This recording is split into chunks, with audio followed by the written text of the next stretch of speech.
नमस्कार सभी पेंशन धारकों का स्वागत करते हैं एक बार फिर से हमारे इस यूट्यूब चैनल पर। दोस्तों, इस वक्त की पेंशन धारकों के लिए बहुत महत्वपूर्ण और इम्पोर्टेंट खबरें निकलकर सामने आ चुकी हैं। जी हां दोस्तों, पहले बड़ी खबर की बात करें तो ईपीएस 95 पेंशन इंक्रीज को लेकर बड़ा पीठ निकल कर आया है। ईपीएस 95 पेंशन वृद्धि 2025 को लेकर इंपॉर्टेंट अपडेट आया है, जिसमें पेंशन भोगियों के लिए प्रमुख लाभों को लेकर घोषणा कर दी जा चुकी है। तो आखिरकार पेंशन भोगियों को प्रमुख कौन कौन से लाभ मिलेंगे, इसकी किस तरीके से घोषणा की गई है, ईपीएस 95 पेंशन वृद्धि को लेकर कौन सा बड़ा अपडेट आया है, इस अपडेट के बारे में पूरी विस्तार से चर्चा जो है इस वीडियो के अंदर करेंगे। और इसी के साथ बात करेंगे, ईपीएफओ ने बना दिया है नया नियम। कर्मचारी भविष्य निधि संगठन की ओर से बड़ा अपडेट आया है। ईपीएफओ ने बनाया है नया नियम। अभी इतने साल से पहले नहीं निकाल सकते हैं अपना पैसा, सरकार का बड़ा फैसला। तो किस तरीके से कर्मचारी भविष्य निधि संगठन का नया नियम है, कितने साल से पहले आप पैसा नहीं निकाल सकते और सरकार का इसको लेकर कौन सा बड़ा फैसला निकल कर आ चुका है, इसके बारे में भी दोस्तों आज की इस वीडियो के अंदर बात करेंगे। इसीलिए हम सभी पेंशनधारकों से निवेदन करते हैं कि दोस्तों आज की ये वीडियो आप सभी के लिए बहुत ज़्यादा खास है, तो इसे आप शुरुआत से लगाकर लास्ट तक एंड तक पूरा जरूर देखिएगा। साथ ही दोस्तों, चैनल पर नए हैं, वीडियो को आप पहली बार देख रहे हैं, तो दोस्तों वीडियो को आप लाइक कर दीजिए, हमारे चैनल को आप सब्सक्राइब कर दीजिए और साथ ही दोस्तों बेल आइकन को ऑल पे ज़रूर सेलेक्ट करके इस वीडियो को अपने पेंशनधारक साथियों में भी भेज दीजिए।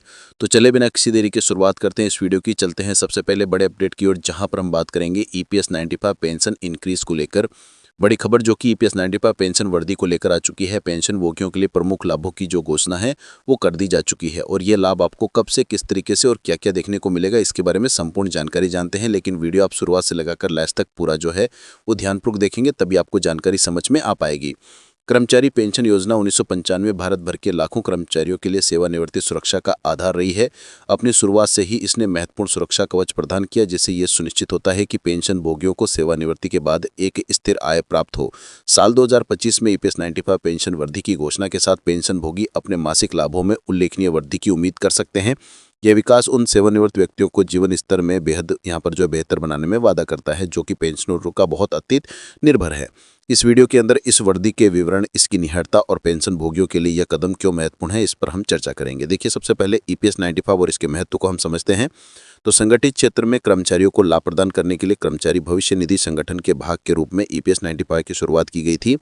कर्मचारी भविष्य निधि संगठन के विपरीत जो एक मुस्तब सेवानिवृत्ति बचत है, ईपीएस सेवा के वर्षों की संख्या और कर्मचारियों के वेतन के आधार पर मासिक पेंशन की गारंटी लेता है। यह मासिक पेंशन सेवानिवृत्ति लोगों के लिए आय का एक महत्वपूर्ण स्रोत है, खासकर उन लोगों के लिए जिनके पास नौकरी छोड़ने के बाद आय का कोई वैकल्पिक स्रोत नहीं होते हैं।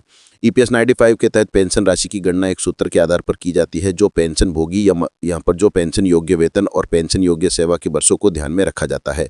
समय के साथ बढ़ती महंगाई, बढ़ते जीवन यापन की लागतों ने सरकार के लिए पेंशन राशि में समय समय पर संशोधन करना अनिवार्य कर दिया, ताकि यह सुनिश्चित किया जा सके कि पेंशन भोगी को वास्तविक आय में नुकसान कोई प्रकार का नहीं हो। अब दोस्तों, साल 2025 में पेंशन वृद्धि की घोषणाओं को लेकर बात करें तो पेंशन भोगियों की मांगों और बढ़ती जीवन यापन की लागत को देखते हुए सरकार ने 2025 से ईपीएस 95 पेंशन राशि में वृद्धि की घोषणा की है। यह समायोजन आर्थिक कारकों, मुद्रास्फीति की दरों और ईपीएफओ की वित्तीय स्थिरता पर सावधानीपूर्वक विचार करने की बात किया गया है। पेंशन वृद्धि का उद्देश्य पेंशन भोगियों को बेहतर वित्तीय सुरक्षा और बेहतर क्रय शक्ति प्रदान करने का है। यह वृद्धि हाल ही के वर्षों में सबसे महत्वपूर्ण संशोधनों में से एक है, जो कि वरिष्ठ नागरिकों और सेवानिवृत्त कर्मचारियों को समर्थन के लिए सरकार की प्रतिबद्धता को भी दर्शाता है। इस कदम को कर्मचारियों के यहाँ पर योगदान को मान्यता देने और सुनिश्चित करने की दिशा में एक सकारात्मक कदम के रूप में देखा जा रहा है, जो कि वे अपने सेवानिवृत्ति के वर्षों को सम्मान के साथ आगे भी जी सकें। अब पेंशन भोगियों पर इसका क्या प्रभाव पड़ेगा? तो पेंशन भोगियों के लिए ईपीएस 95 पेंशन वृद्धि का मतलब है कि हर महीने ज़्यादा खर्च करने योग्य आय या अतिरिक्त आय बढ़ती स्वास्थ्य देखभाल लागत और मुद्रास्फीति से जुड़ी कीमतों में बढ़ोतरी से दैनिक खर्चों को पूरा करने में मदद कर सकती है। कई पेंशन भोगी एक निश्चित आय पर जीवन यापन करते हैं और आवश्यक वस्तुओं और सेवाओं की कीमतों को लगातार वृद्धि के कारण अपने खर्चों का प्रबंधन करना उनके लिए चुनौतीपूर्ण होता है। और इस वृद्धि से पेंशन भोगियों के पास इन वित्तीय जरूरतों को भी और अधिक आराम से पूरा करने के लिए एक सहारा होगा। इसके अलावा इस वृद्धि से सेवानिवृत्त लोगों के वित्तीय तनावों में कमी आने और उनके समग्र कल्याण और मानसिक स्वास्थ्य में सुधार होने की उम्मीद है। उच्च पेंशन का आश्वासन वित्तीय प्रबंधन की चिंताओं को कम कर सकता है, पेंशन भोगियों को अपनी सेवानिवृत्ति का अधिक पूर्ण आनंद लेने में सक्षम बना सकता है। पेंशन में वृद्धि से व्यापक अर्थव्यवस्था को भी लाभ मिलेगा। उच्च आय वाले पेंशन भोगी वस्तुओं और सेवाओं पर अधिक खर्च करने की संभावना रखते हैं, जिससे स्थानीय व्यवसाय को भी बढ़ावा मिलता है और आर्थिक विकास में योगदान मिलता है।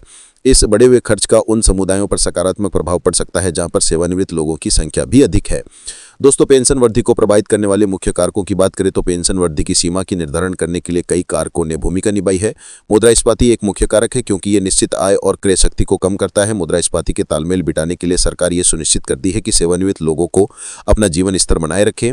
अन्य कारक ईपीएफओ की वित्तीय स्थिरता है, बढ़ी हुई पेंशन भुगतान को बनाए रखने की फंड की क्षमता है, निवेश प्रदर्शन और वर्तमान कर्मचारी व नियुक्ति के मध्य योगदान पर निर्भर करती है। सावधानीपूर्वक वित्तीय योजना और प्रबंधन के कारण ईपीएफओ की दीर्घकालीन स्थिरता को खतरे में डाले बिना इस वृद्धि की घोषणा कर पाया है।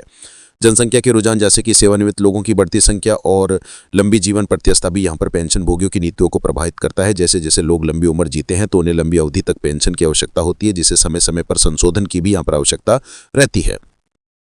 वहीं पेंशन भोगियों को आगे बढ़ने से पहले क्या क्या पता महत्वपूर्ण जानकारी का होना चाहिए, इसको लेकर बात करें तो पेंशन भोगियों को पेंशन वृद्धि की सटीक जानकारी, जिसके बारे में संशोधन की पेंशन दरें, प्रभावी तिथियां शामिल है, इसके बारे में जानकारी रखनी चाहिए।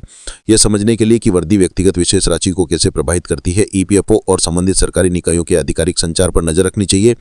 इसके अतिरिक्त पेंशन भोगियों को अपने पेंशन स्टेटस को नियमित रूप से समीक्षा करनी चाहिए और अगर ये कोई विसंगति यहाँ पर नजर आती है या कोई प्रश्न हो तो ईपीएफओ कार्यालय से भी आपको संपर्क करना चाहिए। यहाँ पर सक्रिय रहने से ये सुनिश्चित होता है कि पेंशन भोगियों को वे सभी लाभ मिल सके जिसके वे हकदार हैं। पेंशन भोगियों के लिए अपनी समग्र वित्तीय योजनाओं की समीक्षा का भी एक उपयुक्त समय यहाँ पर समय हो सकता है। पेंशन आय में वृद्धि के साथ कुछ लोग अपने वित्तीय भविष्य को सुरक्षित करने के लिए अतिरिक्त निवेश या सबत रणनीतियों पर भी विचार कर सकते हैं। साथ ही दोस्तों, आगे की ओर देखने की बात करें ईपीएस 95 पेंशन योजना के भविष्य को लेकर अगर मैं बात करूं तो 2025 में पेंशन वृद्धि ईपीएस 95 पेंशन के भविष्य में एक सकारात्मक मिसाल कायम करती है। यह बदलती आर्थिक वास्तविकताओं और जनसंख्या के रुझानों के अनुकूल पेंशन नीतियों को डालने में महत्वपूर्ण प्रकाश डालती है। जैसे जैसे भारत का कार्यबल और अर्थव्यवस्था विकसित होती है, पेंशन प्रणाली सेवानिवृत्त लोगों की जरूरतों के प्रति संवेदनशील बने रहना है। आने वाले वर्षों में पेंशन कवरेज में सुधार, लाभ बढ़ाने और फंड की स्थिरता को बढ़ाने के उद्देश्य से भी सुधार किए जा सकते हैं। डिजिटल नवाचार और बेहतर डेटा प्रबंधन से पेंशन प्रशासन की क्षमता में भी सुधार हो सकता है। पेंशन भोगियों के लिए मुख्य बात यह है कि उनकी चिंताओं को सुनना और संबोधित किया जाना चाहिए। यह वृद्धि केवल धन की बात नहीं, यह सम्मान, गरिमा और देश के विकास में योगदान देने वालों के लिए एक सुरक्षित और आरामदायक सेवानिवृत्ति को सुनिश्चित करने की बात यहाँ पर निकलकर सामने आई है। कुल मिलाकर बात करें तो साल 2025 के लिए ईपीएस 95 पेंशन वृद्धि भारत में पेंशन भोगियों के लिए एक महत्वपूर्ण उपलब्धि है। यह बढ़ती जीवन यापन की लागतों के बीच बेहद जरूरी वित्तीय राहत प्रदान करती है और सामाजिक सुरक्षा के प्रति सरकार की प्रतिबद्धता को भी पुष्टि करती है। पेंशन भोगिया बढ़े हुए मासिक लाभों की उम्मीद कर सकते हैं जो उनके जीवन स्तर को बेहतर बनाने और वित्तीय चिंताओं को कम करने में मदद करेगी। यह वृद्धि एक सुव्यवस्थित पेंशन प्रणाली के महत्व को रेखांकित करती है जो वर्तमान में सेवानिवृत्त कर्मचारियों की जरूरतों और फंड की दीर्घकालीन स्थिरता के बीच संतुलन बनाए रखती है। जैसे जैसे पेंशन प्रदेश से विकसित होता जा रहा है, सेवानिवृत्त कर्मचारियों की सहायता और उनके जीवनकालीन योगदान को सम्मान करने के लिए भी सकारात्मक कदम उठाए जा रहे हैं। ये देखना उत्साहवर्धन है। पेंशन भोगियों के लिए साल 2025 के अंदर ईपीएस 95 पेंशन की वृद्धि एक स्वागत योग्य प्रोत्साहन है और यह याद दिलाता है कि उनका जन कल्याण अभी भी प्राथमिकता पर है। उचित जागरूकता और सक्रिय भागीदारी के साथ पेंशन भोगियों को इस वृद्धि का अधिकतम लाभ उठाना चाहिए और अधिक सुरक्षित और सम्मानजनक सेवानिवृत्ति का आनंद यहाँ पर आसानी के साथ पेंशन भोगी ले सकते हैं।